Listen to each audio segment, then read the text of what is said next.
बिस्मिल्लाहिर्रहमानिर्रहीम अस्सलाम वालेकुम। Welcome back to my YouTube channel. आज हम लोग अपनी book introduction to statistical theory part 2 Sher Muhammad Chaudhry book से चैप्टर नंबर 19 की फर्दर प्रॉपर्टीज़ को सॉल्व करेंगे। हमने इसकी फ्यू प्रॉपर्टीज़ की थी, जिसके बाद हमने उसी का मीन और वेरिएंस का प्रूव किया था। अब जो इसकी रिमेनिंग प्रॉपर्टीज़ रह गई हैं, आज हम लोग वो करेंगे और फर्दर जो टॉपिक्स हैं हम लोग उसको सॉल्व करेंगे। तो आज की वीडियो स्टार्ट करते हैं। आज की वीडियो स्टार्ट करने से पहले अगर आपने मेरे चैनल को सब्सक्राइब नहीं किया हुआ तो मेरे चैनल को सब्सक्राइब कर दें और साथ बने बेल आइकन को भी प्रेस करें, ताकि आपको मेरे आने वाली वीडियोस की नोटिफिकेशन सबसे पहले मिलती रहे। तो चलें आज की वीडियो को स्टार्ट करते हैं। तो आज हम लोग स्टार्ट करेंगे chapter number 19 the F distribution and statistical influence की फर्दर प्रॉपर्टीज़। हमने इसकी 2 प्रॉपर्टीज़ डिस्कस की थी, जिसमें हमने इसकी रेंज और मीन और वेरिएंस की वैल्यूज़ को डिस्कस किया था। आज हमारे पास इसकी फर्दर प्रॉपर्टीज़ हैं।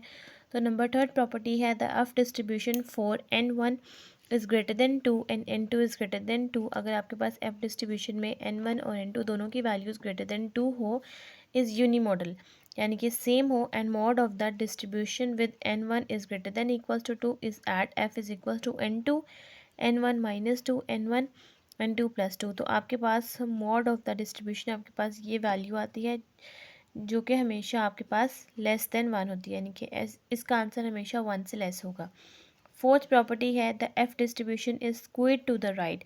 आपके पास एफ डिस्ट्रीब्यूशन जो है उसका ग्राफ हमेशा हमारे पास स्क्वेयर्ड टू द राइट, यानी कि आपके पास इस तरह से ड्रॉ होता है और ये हमेशा राइट साइड की तरफ ज़्यादा होता है, तो ये स्क्वेयर टू द राइट होता है। उसके बाद फाइव प्रॉपर्टी है the F has an F distribution with n1 and n2 degrees of freedom. F distribution में हमारे पास n1 और n2 डिग्रीज ऑफ फ्रीडम होते हैं। तो अगर हमारे पास रेसिप्रोकल हो, यानी कि 1/f हो एफ डिस्ट्रीब्यूशन के अंदर, तो हमारे पास उसका जो डिग्रीज ऑफ फ्रीडम है वो अपोजिट हो जाता है, वो n2 और n1 हो जाता है।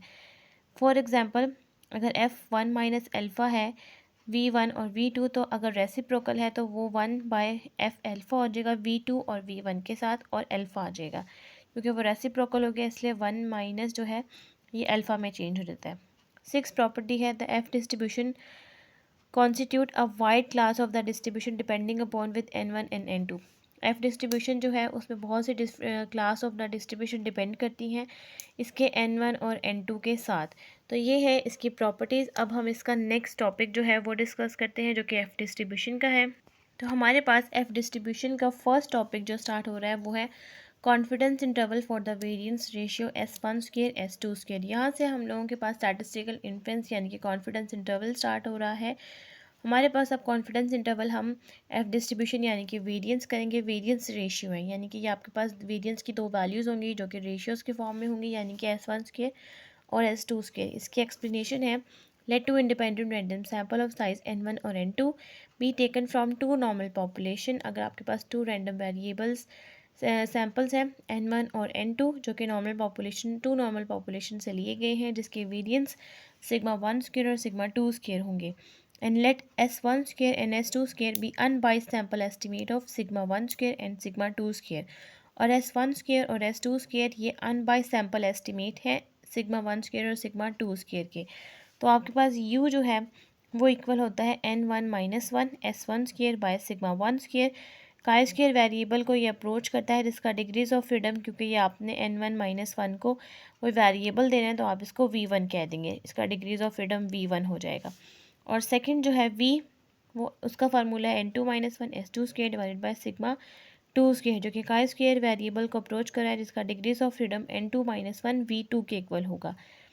अब इस जगह पर जैसा कि आपके पास यहाँ पर है, ये आपके पास यहाँ पर f is equals to u divided by v1 v divided by v2 हो जाएगा। वो किस तरह से, ये u का फार्मूला हमारे पास ये है। अब हमें यहाँ से S1 स्क्वायर और सिग्मा 1 स्क्वायर चाहिए, तो वो हम एक तरफ ले जाएंगे, और u बाय n1 माइनस 1, और n1 माइनस 1 किसके इक्वल है v1 के, तो ये क्या बन जाएगा u बाय v1 बन जाएगा। और जो सेकंड फार्मूला है v का वो आपके पास ये है। अब हमें यहाँ से चाहिए S2 स्क्वायर और सिग्मा 2 स्क्वायर, वो हम एक तरफ ले जाएंगे, और n2 स्क्वायर यहाँ मल्टीप्लाई हो रहा है v के साथ, नीचे आके डिवाइड हो जाएगा, और n2 माइनस 1 किसके इक्वल है v2 के, तो ये बन जाएगा v बाय v2।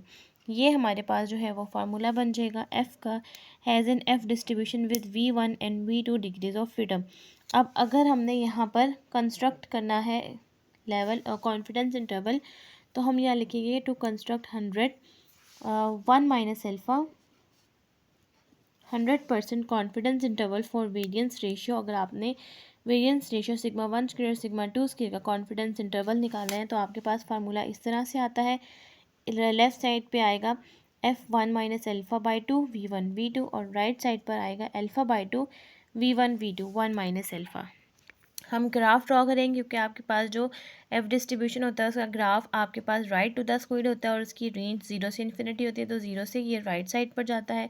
मिड में 1 माइनस अल्फ़ा, दोनों तरफ alpha by 2, left hand side पर F1 माइनस अल्फ़ा बाई 2 और राइट हैंड साइड पर F अल्फ़ा बाई 2। अब यहाँ पर वही रेंज आपने एज इट इज़ लिखी और F का जो फार्मूला है आपने यहाँ पर वो लिखा। अब हमारे पास जो F का फार्मूला था वो यहाँ पर कुछ इस तरह से था, U by V1 V by V2 जो कि इक्वल था S1 square by sigma 1 square और S2 square by sigma 2 square. अब ये फार्मूला आपके पास इस तरह से क्यों रिप्लेस हुआ, क्योंकि S1 स्केयर अगर आप इसको लिखें सिग्मा 1 स्केयर और इसके डिवाइड में है आपके पास, तो आप इसको मल्टीप्लाई करके इसके न्यूमिनेटर में लिख सकते हैं वो कि इस तरह से सिग्मा 2 स्केयर S2 स्केयर। तो जब आप इसको कंबाइन करेंगे तो ये बन जाएगा S1 square sigma 2 square divided by sigma 1 square और यहाँ पर S2 स्केयर आप पहले लिख लें। तो ये फार्मूला इस वजह से इस तरह से ये बन गया। तो ये F का फार्मूला है जो कि हम यहाँ यूज़ करेंगे, वही फार्मूला आप एज इट इज़ यहाँ पुट कर देंगे और राइट हैंड साइड पर F alpha by 2 V1 V2 और बाहर आ जाएगा 1 माइनस अल्फ़ा। अब हमने क्या करना है, इसकी टर्म को रिप्लेस कर देंगे और डिवाइड करेंगे हम सिग्मा 1 स्केयर और सिग्मा 2 स्केयर को, क्योंकि हमारे पास जो पैरामीटर है वो है सिग्मा 1 स्केयर और सिग्मा 2 स्केयर। अब हमने यहाँ से टर्म्स को इसलिए रिप्लेस किया क्योंकि हमें यहाँ पर सीक्वेंस करना है, सिग्मा 1 स्केयर नीचे है और सिग्मा 2 स्केयर ऊपर है, तो हमें इसको रिप्लेस करना है। तो ये डिनोमिनेटर वाली टर्म हम ऊपर ले जाएंगे, न्यूमिनेटर वाली टर्म नीचे ले जाएंगे। तो जब ये हम चेंज करेंगे तो हर चीज़ यहाँ से चेंज हो जाएगी। आपके पास ये वाली टर्म यहाँ आ जाएगी, ये वाली टर्म यहाँ चली जाएगी और ये S2 स्केयर जो है S1 स्केयर ये आपके पास यहाँ हो रहे हैं मल्टीप्लाई। दूसरी तरफ जाएंगे तो यहाँ पर आ जाएंगे इस तरह से, ये बन जाएंगे S1 स्केयर S2 स्केयर, ये आ जाएगा यहाँ पर क्योंकि रिप्लेस हुआ है तो रेसिप्रोकल में आ जाएगा 1 by F alpha by 2 V1 V2। ये आपके पास सीक्वेंस में आ गया सिग्मा 1 स्केयर सिग्मा 2 स्केयर और यहाँ पर अगेन आ जाएगा S1 square S2 square 1 by 1 minus alpha by 2 V1 V2। ये टर्म यहाँ आ गई रेसिप्रोकल के साथ। अब हमें पता है कि 1 by F alpha 1 minus alpha by 2 V1 V2 अगर हम इसको लिखते हैं तो वो हमारे पास इक्वल होता है F alpha by 2 V2 V1 के। रेसिप्रोकल वाली टर्म होती है 1 minus alpha by 2 alpha by 2 के इक्वल हो जाती है और इसके डिग्रीज ऑफ फ्रीडम V2 और V1 में कन्वर्ट हो जाते हैं।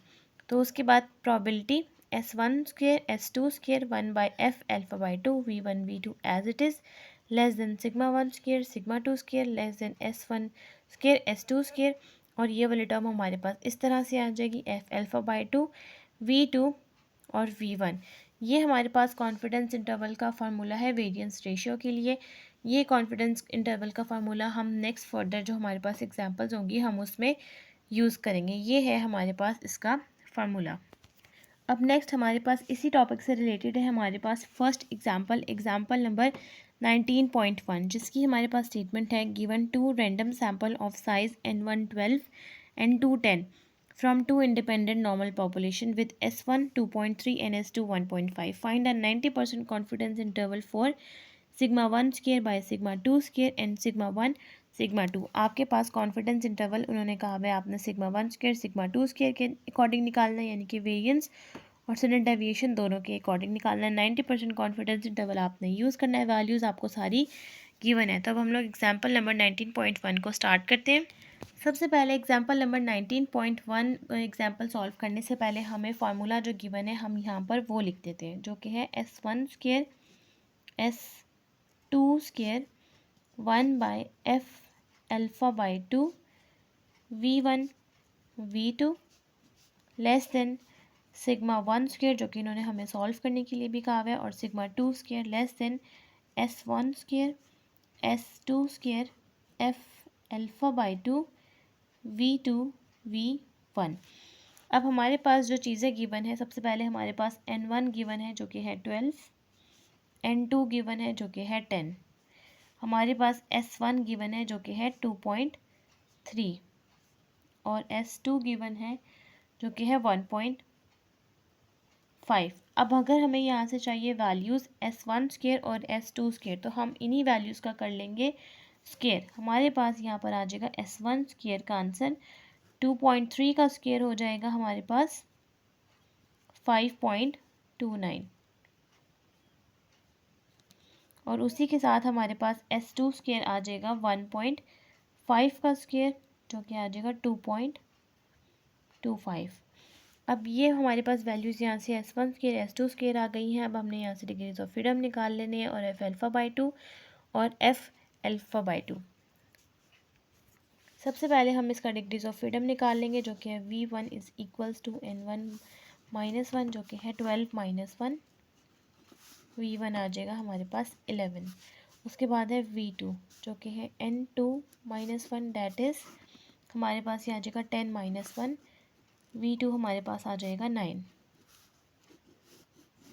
ये निकलने के बाद अब हमारे पास नेक्स्ट जो चीज़ है वो है हमारे पास F अल्फ़ा बाई 2। फर्स्ट है V1 V2 के अकॉर्डिंग और जो सेकंड है वो है F अल्फ़ा बाई 2 V2 और V1 के अकॉर्डिंग। तो सबसे पहले हम यहाँ पर F अल्फ़ा बाई 2 सॉल्व कर लेंगे। हमारे पास जो परसेंट है वो है 90%। 90% को पहले हम कन्वर्ट करेंगे 90 डिवाइडेड बाय 100 दैट इज़ 0.90। उसके बाद हमारे पास आ जाएगा 1 माइनस अल्फ़ा, तो हम 1 में से 0.9 को माइनस करेंगे तो हमारे पास आंसर आ जाएगा 0.1। उसके बाद हमें चाहिए अल्फ़ा बाई 2, तो हम यहाँ लिखेंगे अल्फ़ा बाई 2 जो कि आ जाएगा 0.1 डिवाइडेड बाई 2 दैट इज़ 0.05। अब इसका मतलब ये है कि हम यहाँ पर देखेंगे F 0.05 को सबसे पहले V1 को V2 में यानी कि 11 को 9 में और दूसरा हम देखेंगे F 0.05 V2 को V1 में यानी कि 9 को 11 में। तो हमारे पास यहाँ दोनों की वैल्यूज़ आ जाएंगी। अब सबसे पहले हमने F अल्फ़ा बाई 2 का हमारे पास टेबल है यानी कि 0.05 वाला हमने टेबल यूज़ करना है। F डिस्ट्रीब्यूशन का टेबल है 0.05 यानी कि 5% के लिए। सबसे पहले है हमारे पास F 0.05 को हमने 11 को 9 में देखना है। तो ये हमारे पास न्यूमिनेटर है V1 और यहाँ पर V2 लिखा हुआ है। तो सबसे पहले हम यहाँ से 11 लेंगे और यहाँ से 9 लेंगे। तो अगर हम 11 को 9 में देखते हैं तो हमारे पास आंसर आता है 3.10। हम यहाँ लिखेंगे 3.10। उसके बाद हमने 9 को 11 में देखना है तो हम यही टेबल यूज़ करेंगे। 9 को ही 11 में यहाँ से देखेंगे। अगर आप यहाँ से भी 9 को 11 में देखेंगे तो वो वही वैल्यू आ जाएगी। तो आपने यहाँ से नेक्स्ट चेंज कर देना 9 यहाँ से और 11 यहाँ से, तो ये वैल्यू बनती है 2.89। 2.89 ये वैल्यू हमारे पास यहाँ बन गई है। ये हमने एक्स्ट्रा वर्क किया था तो हम इसको बॉक्स में शिफ्ट कर देंगे। अब हमारे पास फार्मूले के अकॉर्डिंग जो वैल्यूज़ हैं वो सारी कंप्लीट हो गई। अब हम जस्ट फार्मूले में पुट करते हैं। सबसे पहले S1 स्क्वायर की वैल्यू जो कि है हमारे पास 5.29 और उसके बाद S2 स्क्वायर की वैल्यू जो कि है 2.25। उसके बाद 1 minus alpha by 2 V1 V2 हमारे पास आया है 3.10। 1 बाय 3.10 के अकॉर्डिंग ये वैल्यू है तो हम इसको रेसिप्रोकल के साथ लिखेंगे। मिड में आ जाएगा हमारा पैरामीटर जो कि है सिग्मा 1 स्क्वायर सिग्मा 2 स्क्वायर और यहाँ पर हमारे पास आ जाएगा अगेन 5.29 डिवाइडेड बाई 2.25 और यहाँ पर वैल्यू है F alpha by 2 V2 V1 के अकॉर्डिंग जो कि है 2.89। वो डायरेक्टली हम पुट यहाँ कर देंगे। अब यहाँ से जब हमने वैल्यूज़ को सॉल्व किया 5.29 डिवाइडेड बाई 2.25 इज़ 2.35111। यहाँ से भी सेम वैल्यू 1 बाई 3.10 इज़ 0.3225 और 2.89 डायरेक्ट हमने दोनों वैल्यूज़ को मल्टीप्लाई किया 0.7582 और यहाँ पर दोनों वैल्यूज़ को मल्टीप्लाई करने से 6.7947। ये हमारे पास जो आंसर आया है ये हमारे पास आया है वेरिएंस के अकॉर्डिंग। अब इन्होंने हमें कहा है नेक्स्ट आपने सॉल्व करना है जिसके मिड में पैरामीटर हो सिग्मा 1 और सिग्मा 2, यानी कि आपने इसी आंसर का कर लेना है अंडर रूट। तो जब आप इसका अंडर रूट ले लेंगे तो इसका मतलब ये है कि यहाँ पर जो वैल्यूज़ हैं उनका भी आ जाएगा आपके पास अंडर रूट, जो कि बन जाएगा 0.7582, और यहाँ पर भी वैल्यू का आ जाएगा अंडर रूट, तो 6.7947, और यहाँ पर भी स्क्वायर है तो वैल्यूज़ का अंडर रूट, तो ये अंडर रूट इससे कैंसिल आउट हो जाएगा। अगर हम यहाँ पर 0.7582 का अंडर रूट ले लेंगे और यहाँ पर 6.7947 का अंडर रूट ले लेंगे तो ये वैल्यूज़ हमारे पास सिंपल स्टैंडर्ड डेविएशन की बन जाएंगी। तो हमारे पास इन दोनों वैल्यूज़ को अंडर रूट लेके आंसर आता है under root 0.7582 is 0.8707 and under root 6.7947 is 2.6066। ये हमारे पास आंसर आ गया स्टैंडर्ड डेविएशन के अकॉर्डिंग। ये वाला आंसर वेरियस के अकॉर्डिंग था और ये वाला आंसर हमारे पास स्टैंडर्ड डेविएशन के अकॉर्डिंग आ गया। यहाँ पे हमारे पास एग्जाम्पल नंबर 19.1 कंप्लीट हो गई है और आज की वीडियो भी हमारी यहीं तक कंप्लीट होती है। अगर आपको मेरी आज की वीडियो अच्छी लगे तो मेरी वीडियो को लाइक करें, शेयर करें, मेरे चैनल को सब्सक्राइब करने और साथ में बने बेल आइकन को भी प्रेस कर दें ताकि आपको मेरी आने वाली वीडियोस का नोटिफिकेशन सबसे पहले मिलती रहे। आज की वीडियो के लिए थैंक यू, अल्लाह हाफिज़।